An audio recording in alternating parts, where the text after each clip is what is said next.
তোমার প্রশ্নটা হচ্ছে সুহান আর মাসুদ দুইজনে মিলে একটা প্রোডাক্ট কিনছে। এই প্রোডাক্টটার দাম হচ্ছে 1000 টাকা। সুহান দেশে 900 টাকা, মাসুদ দেশে 100 টাকা। এইবার ওই প্রোডাক্টটা যদি সমান ভাগে ভাগ হয়, সুহান আবার মাসুদের কাছ থেকে ব্যক্তিগতভাবে 2000 টাকা ধার নেছে। এইবার আমার প্রশ্ন হচ্ছে মাসুদ সুহানের কাছে তাইলে টোটালি কয় টাকা পাবে? উত্তরটা বের করে দাও। ওন এখানে প্রশ্নটা আছে দুভাগে, হ্যাঁ। উত্তরটা যেহেতু আমাকে একভাবে দিতে হইব। প্রথমত মাসুদ যেহেতু 100 টাকা দেশে ওই প্রোডাক্টে, তখন সুহান ওর কাছ থেকে বাকি 800 টাকা পায়, সুহান পাও না। তাইলে সুহান 800 টাকা। এবারে তখন আবার সুহান মাসুদের কাছ থেকে পার্সোনালি 2 দিন আগে 2000 টাকা ধার নিছে, হ্যাঁ। তো এখন তো টাকা দিতে হইব আর কি। কে পাইবো টাকাটা? কে পাইব টাকাটা? অন প্রথম অঙ্কে আমি 2টা অঙ্ক করছি এখানে। প্রথম অঙ্কে সুহান টাকা পায় মাসুদের কাছ থেকে 800 টাকা। 800 টাকা প্রথম অঙ্কে, এখানে 800 থাকলো। অতএব দ্বিতীয় প্রশ্নে আবার সুহান মাসুদের কাছ থেকে 2000 টাকা নিয়েছিল। মাসুদ এখন বললো আমার 2000 টাকা আমার ফেরত দাও। এখন কত টাকা ফেরত পাবে? 2000 টাকা।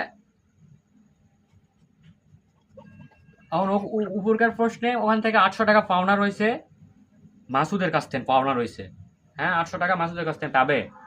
তো এখন সোহান মাসুদকে কত টাকা দেবে? এই তো সোহান এখন মাসুদকে দেবে 1200 টাকা।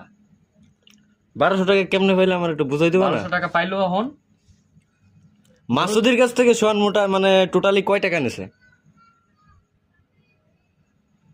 মাসুদের কাছ থেকে সোহান 2000 টাকা নিয়েছে টোটাল। আর নাই না, 100 টাকা যে মাসুদ যে 100 টাকা সোহান 2100 টাকা নিয়েছে, হ্যাঁ। তো 2100 টাকা যদি নিয়ে থাকে ওই 1000 টাকা কিন্তু সমান ভাগে ভাগ হবে, সমান ভাগে ভাগ হবে, হ্যাঁ। এবার আমার প্রশ্নটা হচ্ছে যে মাসুদ তাহলে যদি সমান ভাগ হয়ে থাকে তাহলে মাসুদ সোহানের কাছে কয় টাকা পাবে? আমার হিসেবটা হলো ওই জায়গা যে 800 টাকা উপরের থেকে বের করলে কে পাওনা পাবে? এটা মানে টাকাটা কার কাছে কিটা পাবে? এখন সোহানের কাছে।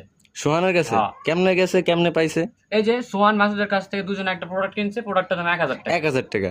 এখন মাসুদ দেশে 100 টাকা, সোহান দেশে বাকি 800 টাকা। 800 টাকা আর 100 টাকা কি 1000 টাকা হয়? 900 টাকা হয়। 900 টাকা, তাহলে 200 টাকা এনে দেন। হ্যাঁ 200 টাকা। আচ্ছা বসাও 200 টাকা বসাও। না 800 টাকা কেমন মাইনাস করে হয় কি আর 800 টাকা, হ্যাঁ। 800 টাকা কেমনে মাইনাস করবে তুমি? 1000 টাকাটা তো সমান ভাগে ভাগ হবে। টাকাটা তো সমান ভাগে ভাগ হবে। টাকাটা সমান